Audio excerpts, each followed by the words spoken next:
आपने लाखों लोग ऐसे देखे होंगे जो आपके आसपास से गुजर रहे होंगे या जो आपके रिश्तेदार होंगे, ना उनको पता है ना आपको पता है कि उनकी लिवर हेल्थ जो है, जिगर की सेहत जो है वो ख़राब है। उनको कोई ना कोई जिगर का मसला है। एक टर्म होती है non alcoholic fatty liver disease, NAFLD। Non alcoholic fatty liver disease का मतलब ये है कि जिगर के ऊपर चर्बी जम जाना। नॉन अल्कोहलिक इसलिए कहा जाता है कि ये ज़रूरी नहीं है कि वो तंबाकू नोशी करता हो या शराब पीता हो।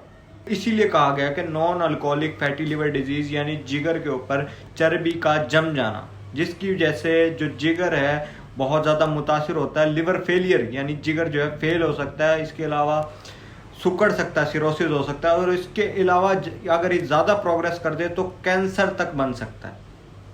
और ये मोस्टली जो है बहुत सारे लोगों को है, और बज़ाहिर ही वो लोग नॉर्मल लगते हैं जब तक वो प्रोग्रेस नहीं कर जाती, जब तक वो बीमारी शिद्दत नहीं पकड़ जाती। इसकी दो किस्में होती हैं। एक होता है सिंपल फैटी लिवर डिजीज, जिसको कहा जाता है non alcoholic fatty liver disease, NAFLD। दूसरा होता है नॉन अल्कोहलिक स्टेटोहेपेटाइटिस, जिसकी वजह से सोजिश आती है और लिवर डैमेज ज़्यादा होता है। इसकी वजह क्या है? इसकी जो मेन वजह है वो है मेटाबॉलिक सिंड्रोम, यानी आपका पेट निकला हुआ, आपकी एब्डोमिनल वेस्ट जो है मर्दों में 102 सेंटीमीटर से ज़्यादा और फीमेल में 88 सेंटीमीटर से ज़्यादा है।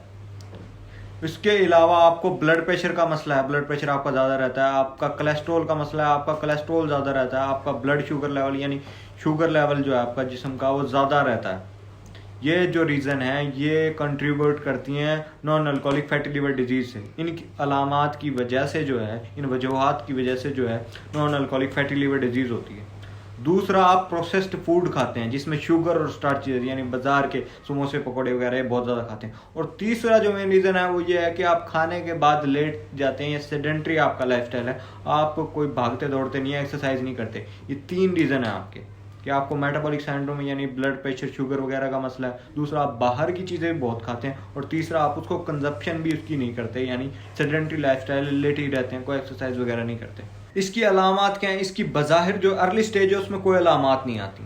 जब थोड़ा सा प्रोग्रेस होता है तो फिटीग, बहुत ज़्यादा जिस्म टूटा टूटा रहता है, बहुत ज़्यादा थकावट होती है, ठीक है, बहुत ज़्यादा दर्द होता है, एब्डोमिनल पेन यानी राइट साइड पे इधर दर्द होता है।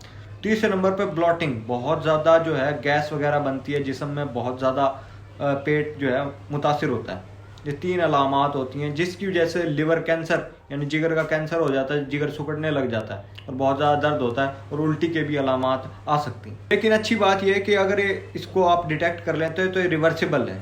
पहला काम यह है कि आपने जो है ईट क्लीन यानी साफ़ सुथरा खाएं। जो भी खाएं आपको पता होना चाहिए कि साफ़ सुथरा है। अगर मुर्गी का गोश्त है या बड़े का गोश्त है तो आपको पता होना चाहिए कि मैं किससे लेके आया हूँ, कितने दिन पुराना। और दूसरा, प्रोसेस्ड फूड, बाहर के बाज़ारी खाने जो हैं बंदा कभी कभी तो खा लेता है लेकिन उसकी रूटीन ना बनाए, ठीक है। अगर आपका सेडेंट्री लाइफस्टाइल है यानी आप बहुत ज़्यादा काम नहीं करते, पड़े रहते हैं, या आपका ऑफिस वर्क बहुत ज़्यादा, और फिर आप प्रोसेस फूड कंज्यूम करेंगे तो आपको पक्की बात है आपका non alcoholic fatty liver disease हो जाएगा।